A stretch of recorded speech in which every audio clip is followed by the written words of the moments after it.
People protection party తరఫున ప్రజలందరికీ నమస్కారము.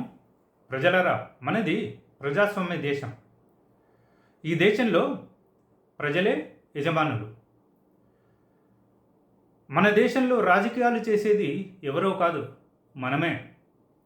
కావున మన గుణాలు, లక్షణాలు, స్వభావాల ప్రభావాలు ప్రధాన పాత్ర పోషిస్తాయి.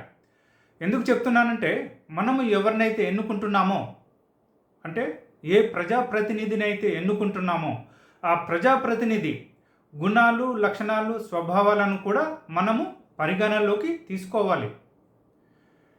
అప్పుడే మన జీవితాలు బాగుపడతాయి. మనము బాగుపడాలన్నా,